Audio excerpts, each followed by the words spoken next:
Bienvenidos al primer video de este canal, Astrohistoria, en el cual analizamos y narramos la historia, pero con un lente diferente de lo normal al utilizar la astrología. Pero primero, una gran pregunta: ¿cómo llegó a descubrirse la astrología? Desde hace milenios, los astros han sido un acompañante de la vida en la vida del humano. El sol marcando las estaciones y la luna marcando las noches con más luz, las cuales servían para cazar. Más adelante, al descubrirse la agricultura y llegar al sedentarismo, conocer y prever el paso de los astros se volvió aún más importante para la supervivencia y desarrollo del ser humano. De esta labor estaban encargados los astrónomos, que al mismo tiempo eran sacerdotes. Con el tiempo, estas personas eruditas, que a diferencia del resto de la población se especializaban en el conocimiento celeste y otros conocimientos, llegaron a establecer patrones. Solo era cuestión de tiempo, para que notaran cómo al alinearse los diferentes planetas y estrellas, se desenvolvían hechos de cualidades similares. Es así como pudo surgir la figura mitológica de sabios como Hermes Trismegisto o Thoth, o los ángeles caídos del libro de Enoch, a quienes se les atribuye la transmisión de las nociones fundamentales de la astrología en las culturas de Sumeria, Egipto y los hebreos. A partir de estas bases y los avances matemáticos en milenios posteriores, fue posible llegar a sistemas mucho más complejos como los que hoy en día ocupan los astrólogos todos los días.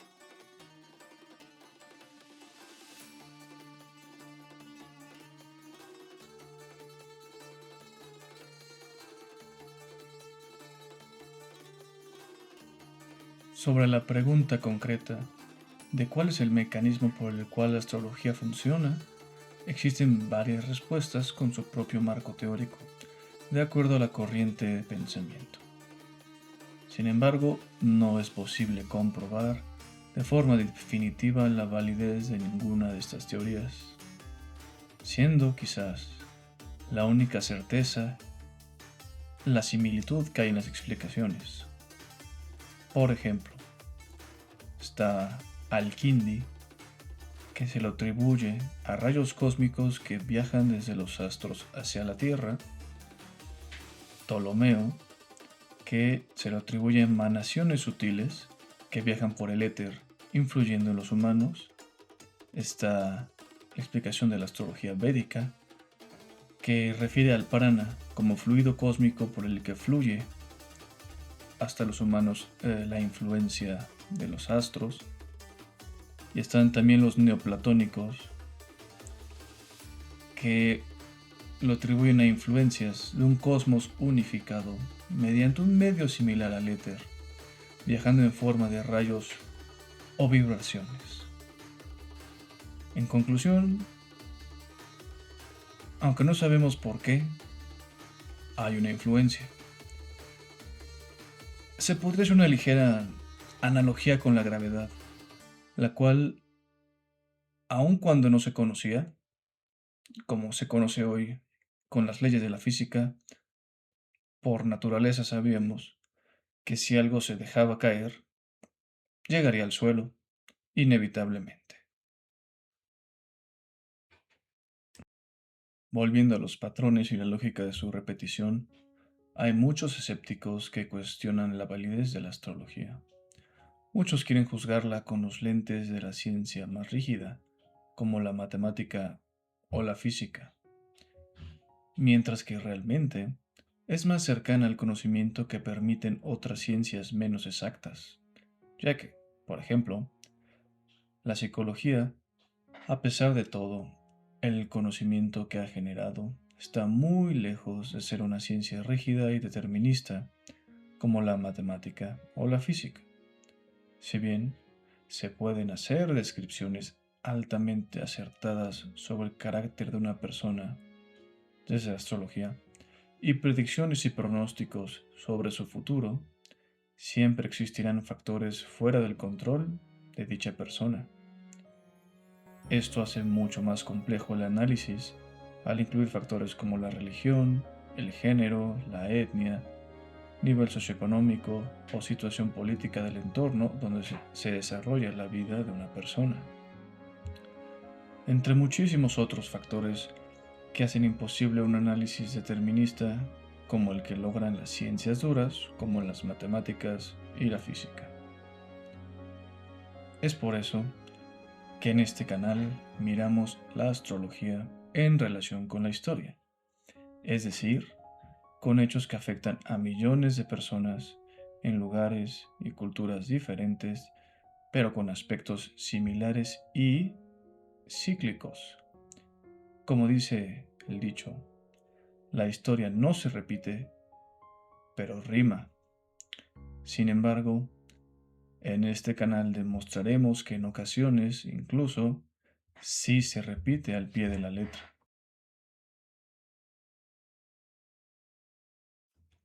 Para ejemplificar cómo funciona la astrología a nivel personal y colectivo, tomemos un experimento. En un domo enorme se introducen 10.000 personas de diferentes bagajes genéticos y culturales. Dentro de este domo vivirán por una década, desarrollando su vida de una manera más sencilla como se hacía hace varios siglos. El experimento funcionaría mediante el uso de estímulos muy sutiles que afectarán a las personas como por ejemplo hormonas, cambios en la temperatura, sonidos u ondas electromagnéticas, todo con el fin de buscar alterar su comportamiento.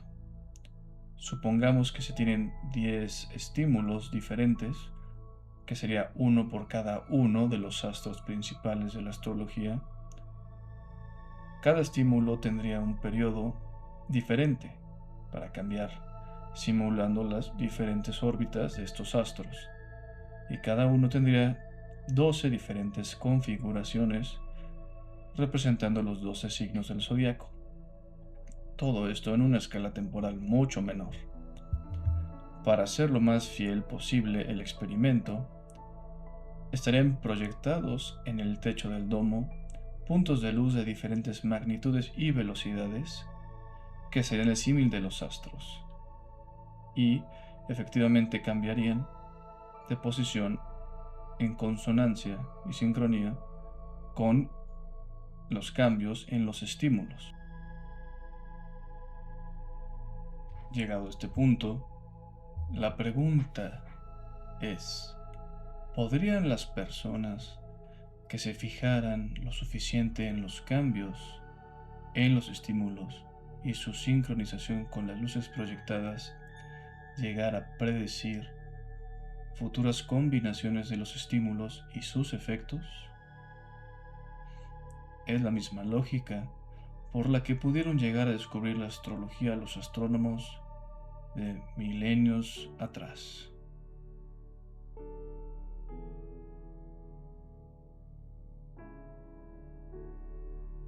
Al hablar de historia, nos referimos casi siempre a hechos que tienen efectos sobre grandes números de personas. Esto los lleva a ser hechos objetivos que pueden ser corroborados como tal por varios observadores.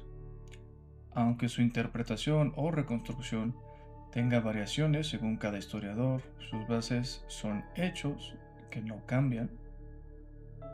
Muy diferente es lo que pasa con los hechos de la vida individual, que son interpretados por cada persona en su propia individualidad, pudiendo siempre reinterpretarlos o incluso reimaginarlos subjetivamente. Aquí hay que presentar el concepto de los arquetipos, que fue retomado por Carl Gustav Jung. Los arquetipos son formaciones en la psique humana que existen por los entramados neuronales que han repetido experiencias similares y evolucionado a lo largo de millones de años. Dentro de estos entramados yacen los arquetipos como formaciones que comparten todas las personas y por lo tanto se repiten en diferentes tiempos y lugares de la historia. Por ejemplo, está Aries con el arquetipo del guerrero, Leo con el arquetipo del rey o del niño, Sagitario junto con Piscis en relación con el sabio, o Cáncer en relación con la madre. Más adelante veremos todos los signos y planetas con gran detalle. Por ahora lo importante es notar que estos arquetipos son una parte de la vida humana que se repite en todas las culturas y en diferentes tiempos. Ahora, hagamos la distinción de la experiencia arquetípica a nivel individual y la experiencia a nivel colectivo. En el caso del individuo, es la aparición de una emanación interna que puede o no estar integrada en la psique del mismo individuo. La aparición de los arquetipos encuentra más fácilmente su expresión en sueños o el arte, ya que inicialmente no son parte del individuo a nivel consciente. Los arquetipos a nivel individual pueden llevar a los individuos a desear vivir cierto tipo de experiencias, cambiar su conducta o modificar su perspectiva sobre las cosas. Estos cambios llevan al proceso de integración del arquetipo en el ser del individuo, acercándose así a una versión más íntegra de sí mismo. Por el otro lado, los arquetipos en la vida colectiva como en la historia surgen cuando ciertos eventos llevan a que en varios individuos surja el arquetipo. Sin embargo, en este caso es posible encontrar a un único individuo o a un pequeño grupo en particular o una situación colectiva que se vive para darle vida a dicho arquetipo. Mediante la expresión de dicho arquetipo se desarrollan los eventos correspondientes en la realidad colectiva que resultan teniendo un efecto en la historia. Por ejemplo, casos muy evidentes son aquellos cuando pasan los astros en Leo, que representa por un lado a los reyes y líderes centralizadores, pero por otro lado a los niños. Por ahora nos quedaremos con el rey y líderes centralizadores.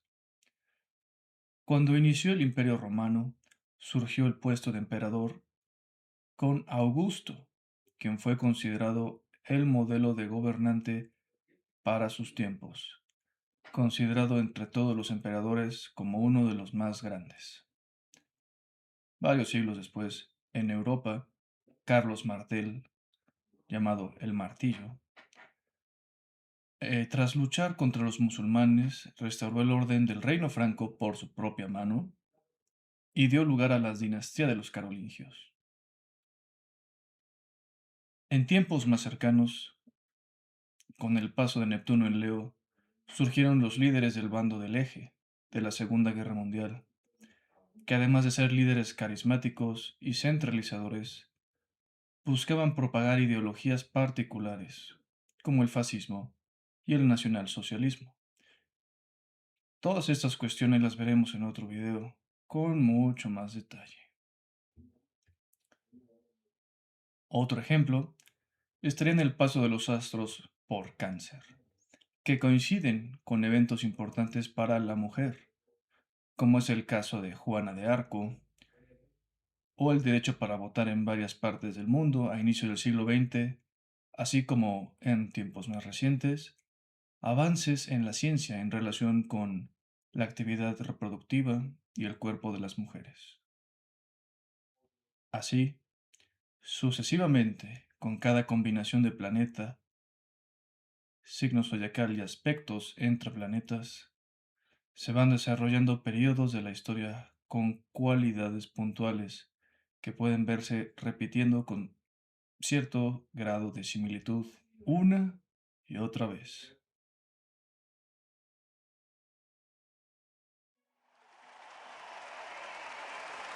No olvides darle like y suscribirte para que siga vivo en esta colisión moderna de los contenidos en línea. Gracias.